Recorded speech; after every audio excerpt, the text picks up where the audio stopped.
Halo, assalamualaikum. Bintang kelas hadir lagi. Kali ini saya akan melanjutkan membahas buku matematika kelas 7 semester 2. Yang akan saya bahas di video kali ini ada di halaman 205, soal nomor 5, 6, dan 7. Disimak ya, Dek ya. Kita mulai. Bismillahirrahmanirrahim. Nomor 5, perhatikan gambar layang-layang berikut. Perhatikan gambar layang-layang KLMN di samping ini. Ini gambarnya. Jika besar sudut KLN adalah 45 derajat dan sudut MNL sama dengan 30 derajat, tentukan A. Besar sudut MLN, B. Besar sudut KNL, C. Besar sudut LKM, D. Besar sudut KML, E. Besar sudut NKM, F. Besar sudut NMK, dan yang G. Jumlah sudut LKM, sudut KNM, sudut NML, dan sudut MLK. Nanti untuk poin yang G ini Kak Sari akan bikin versi ralatnya. Yang diralat yang mana? Yang ini, Dek. Sudut LKM ini nanti akan kubuat menjadi sudut LKM. LKN. Kalau ditulis begini, sudut LKN. Sementara yang tiga lainnya tetap ya, sudut KNM-nya tetap, terus sudut NML-nya juga tetap, sudut MLK-nya juga tetap. Nah, kenapa Kak Sari ralat seperti ini? Karena nanti ada penjelasannya ya. Tetapi kalian sebaiknya tanya ke guru masing-masing, perlu diralat seperti Kak Sari kayak gini atau tidak. Nah, dan kalian tenang aja. Nanti Kak Sari akan buat dua versi. Jadi yang soal dari buku ini tetap kasih tahu jawabannya ya beserta penjelasannya. Nah, untuk yang versi ralatnya juga akan ku kasih tahu jawabannya ya, kayak gitu supaya aman. Oke, nah sekarang kita kerjakan ya. Untuk mengerjakan kita lihat dulu yang diketahui. Sudut KLN sama dengan 45 derajat itu yang mana? Ini KLN, berarti dari K ke L, terus beloknya menuju ke N. Berarti yang di sini, ini 45 derajat ya. Pokoknya cirinya huruf yang tengah-tengah ini sebagai titik sudutnya. Terus sudut MNL, berarti M ke N, terus ke L. Nah, maka yang di sini ya, gitu, 30 derajat. Terus yang ditanya untuk yang A, besar sudut MLN. Cari ya, MLN. Berarti yang di sebelah sini ya, Dek ya. Nih, MLN. Nah, yang di sebelah sini besarnya berapa? Besarnya sama dengan yang di ini, ya. 45 derajat juga. Kalau ditulis, Kak tadi bikinnya kayak gini, Dek. Untuk yang A, ini dia, besar sudut MLN itu sama dengan besar sudut KLN, yaitu 45 derajat. Jelas ya? Lanjut ke yang B, besar sudut KNL. K ke N ke L. Berarti yang di sini. Nah, besar sudutnya berapa? Sama dengan yang di sebelahnya ya, 30 derajat juga. Menuliskannya boleh seperti ini. Untuk yang B, besar sudut KNL sama dengan besar sudut MNL, yaitu sama dengan 30 derajat. Lanjut ke yang C, besar sudut LKM. L ke K, terus ke M. Berarti yang sebelah sini aja. Nah, kalau gini ngitungnya harus menggunakan segitiga yang di sini, Dek. LKO ya. Jadi LKO. Nah, LKO ini adalah sebuah segitiga dan kita tahu total sudut pada sebuah segitiga adalah 180 derajat. Ini sudah ada 45 derajat dan yang di sini juga pasti siku-siku. Karena yang sebelah kanannya ini siku-siku, maka sebelah kirinya ini juga siku-siku. Siku-siku itu berapa derajat? 90 derajat. Jadi sudut LKM ya, yang ditanyakan itu ya LKM. Sudut LKM itu sama aja dengan sudut LKO. Berarti kita menghitungnya gini, 180 derajat dikurangi dengan 90 derajat, kurangi lagi dengan 45 derajat. Itulah nanti sudut LKM. Menuliskannya kayak gini. Ini dia. Yes. Besar sudut LKM sama dengan 180 derajat kurangi sudut LOK. LOK itu yang ini ya. LOK yang sini 90, kemudian dikurangi lagi dengan sudut OLK. OLK itu OLK yang ini 45 derajat. Nah, hasilnya 180 kurangi 90 kurangi 45 adalah 45 derajat. Itu besar sudut LKM. Tulis ya, 45 derajat. Lanjut, yang D besar sudut KML. K ke M ke L, berarti yang di sini. Nah, besarnya sama dengan sudut K yang di sini ya. Jadi sama-sama 45 derajat. Kalau ditulis untuk yang D, ini dia, besar sudut KML sama dengan besar sudut LKM, sama dengan 45 derajat. Oke, yang E, besar sudut NKM. N ke K ke M, berarti yang ini deh. Nah, ini dia malahan. Nah, kalau seperti ini kita pakai segitiga lagi. Segitiga yang kita pakai adalah segitiga KON. Ya, dari titik K ke O ke N kembali lagi ke K. Ini segitiganya. Terus sudutnya, di sini ada siku-siku. Siku-siku itu 90 derajat dan di sini sudah ada 30 derajat. Maka sudut yang satu lagi bisa dicari. Caranya ini Kak Sari udah tuliskan. Untuk yang E ya tadi ya. Ini dia. Besar sudut NKM sama dengan 180 derajat kurangi sudut NOK. NOK itu yang ini dek. N ke O ke A ke K ya. NOK yang ini 90 derajat. Terus dikurangi lagi dengan sudut ini. KNO. KNO itu yang mana? Nih. K, KN, ke O yang di sini 30 derajat. Jadi totalnya kayak gini ya. 180 derajat kurangi 90 derajat kurangi 30 derajat. Hasilnya adalah 60 derajat. Inilah besar sudut NKM, 60 derajat. Lalu yang F, besar sudut NMK. NMK. Berarti yang di sini sama dengan yang 60 ini ya. Tulis langsung 60 derajat. Nih, menuliskannya. Besar sudut NMK sama dengan besar sudut NKM sama dengan 60 derajat. Nah, sekarang yang G. Yang G versi yang di buku dulu ya, yang di buku dulu. Nanti yang versi ralatnya Kak Sari tuliskan juga. Ini dia. Jumlah sudut LKM. LKM. Nah, kalau LKM itu hanya yang 45 derajat.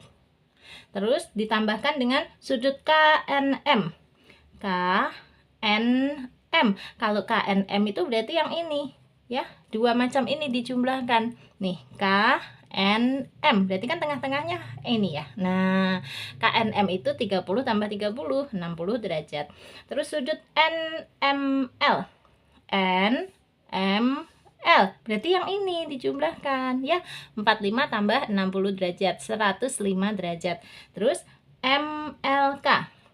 MLK. Berarti yang di sini 45 tambah 45 ya, 90 derajat. Kalau ditulis menjadi kayak gini. Ini dia, sudut LKM 45 derajat, sudut KNM 60 derajat, sudut NML 105 derajat, dan sudut MLK 90 derajat. Ini kalau ditotal semuanya adalah 300 derajat. Nah, sekarang versi ralatnya Kak Sari. Ralatnya Kak Sari, sudut LKM tadi menjadi sudut LKN. Kalau sudut LKN itu mana? LKN yang ini ya, segini semuanya ini 45 tambah 60, 105 derajat. Sementara sudut-sudut yang lainnya tetap ya, KNM, NML, dan MLK nya tetap. Sehingga kalau ditulis jadi kayak gini deh. Nah, ini dia. Yang berubah hanya sudut LKM menjadi LKN ya. Dari 45 derajat menjadi 105 derajat. Selebihnya tetap. Sehingga ini kalau ditotal menjadi 360 derajat. Menurut Kak Sari yang betul ini. Ini arahnya adalah buku paket kita itu ingin menunjukkan bahwa total sudut pada sebuah segi empat, kebetulan ini segi empatnya adalah layang-layang, total sudutnya adalah 360 derajat. Jadi ini ada ilmunya ya. Beda kalau dengan yang satu lagi tadi yang sebelah kiri ini ya, 300 derajat itu malah nggak ada ilmunya ya. Ini kalau segi 4 di total pokoknya harus 360 derajat total sudutnya.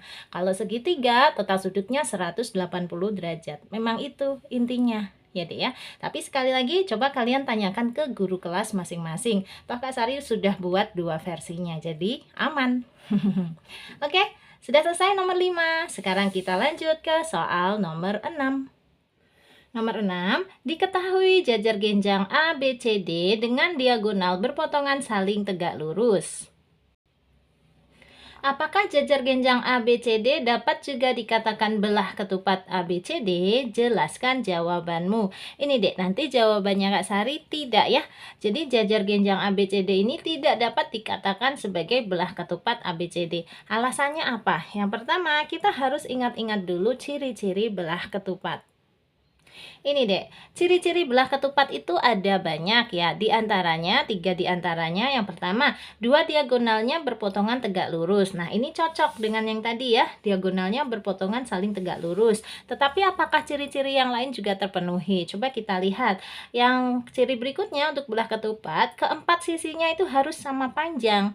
Terus sudut-sudut yang berhadapan itu harus sama besar. Nah, untuk keterangan di soal ini tadi, jajar genjangnya itu hanya memenuhi satu ciri dari belah ketupat, yaitu diagonalnya berpotongan saling tegak lurus. Sehingga menurut Kak Sari tidak bisa ya jajar genjangnya ini dinamakan atau dikatakan sebagai belah ketupat. Kalau menuliskan dalam kalimatnya boleh seperti ini. Ini versinya Kak Sari. Nanti kalian bikin kalimat masing-masing juga boleh. Ini jawabannya ya. Tidak. Jajar genjang ABCD tidak dapat dikatakan sebagai belah ketupat ABCD karena hanya ada satu ciri belah ketupat yang terpenuhi, yaitu diagonalnya berpotongan tegak lurus. Sementara ciri belah ketupat yang lain belum tentu terpenuhi. Jelas ya? Kayak gini. Oke, soal nomor 6 Kak Sari anggap beres. Sekarang kita lanjut ke soal nomor 7. Nomor 7, Kinan dan Ningsih mendeskripsikan definisi segi empat yang merupakan jajar genjang. Manakah di antara Kinan dan Ningsih yang mendeskripsikan jajar genjang dengan benar? Jelaskan. Coba kita baca yang punya Kinan dulu. Segi empat dikatakan jajar genjang jika sepasang sisi yang berhadapan sama panjang dan sepasang sisi yang berhadapan dengan yang lain sejajar. Oke, itu yang Kinan. Sekarang kita baca yang Ningsih. Segi empat dikatakan jajar genjang jika sepasang sisi yang berhadapan sama panjang dan sejajar. Nah, di antara dua ini kita disuruh memilih mana deskripsi jajar genjang yang benar. Jawabannya adalah yang Ningsih. Ningsih mendeskripsikan jajar genjang dengan benar. Gini deh alasannya. Ini, misalnya kita gambar jajar genjang di sini ya. Terus kita masukkan pernyataan atau deskripsinya Ningsih ini ke dalam gambar ini. Cocok apa enggak? Coba ya. Segi empat dikatakan jajar genjang jika sepasang sisi yang berhadapan sama panjang. Sepasang sisi yang berhadapan itu sisi yang atas berhadapan dengan sisi yang bawah. Dan memang ini panjangnya sama. Betul. Terus yang sisi kiri ini berhadapan dengan sisi kanan dan memang panjangnya ini sama. Kemudian lagi sepasang sisi yang berhadapan sejajar. Betul ya. Sisi atas sejajar dengan sisi bawah. Sisi kiri sejajar dengan sisi kanan. Makanya deskripsinya Ningsih ini tepat. Sementara untuk Kinan, segi empat dikatakan jajar genjang jika sepasang sisi yang berhadapan sama panjang dan sepasang sisi yang berhadapan dengan yang lain sejajar. Ini bukan deskripsinya jajar genjang, melainkan deskripsinya trapesium sama kaki. Nih, Kak Sari gambarkan ya. Nih dek, Kak Sari gambar trapesium sama kakinya di atas nih, kecil aja. Kita masukkan ya. Yang pertama, sepasang sisi yang berhadapan sama panjang. Betul, sisi kiri berhadapan dengan sisi kanan dan memang panjangnya sama ya. Ini panjangnya Kak Sari kasih tanda gimana ya. Gini aja deh. Nah, nih sama panjang. Kemudian apalagi? Dan sepasang sisi yang berhadapan dengan yang lain sejajar. Betul, sisi yang sejajar itu sisi atas dengan sisi bawah ya, ini sejajar. Jadi jelas deskripsinya Kinan ini bukan untuk jajar genjang, melainkan untuk trapesium sama kaki. Kalau kalian mau menjawab menggunakan kalimat bisa kayak gini deh. Nomor 7 ya.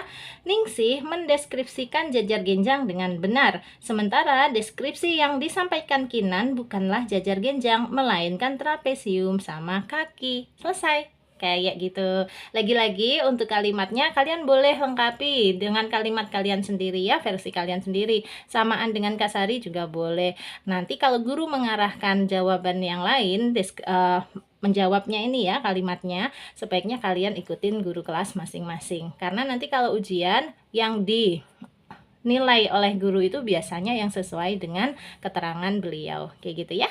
Oke, udah soal nomor 5, 6, 7 sudah selesai Kak Sari bahas. Sekarang waktunya pamit dong. Nah, untuk kalian yang masih belum gabung di grup belajarnya Kak Sari dan sekarang berminat gabung barangkali, silahkan chat aja di 081 456 10 9870. Gabung ke dalam grup gratis. Kak Sari tunggu.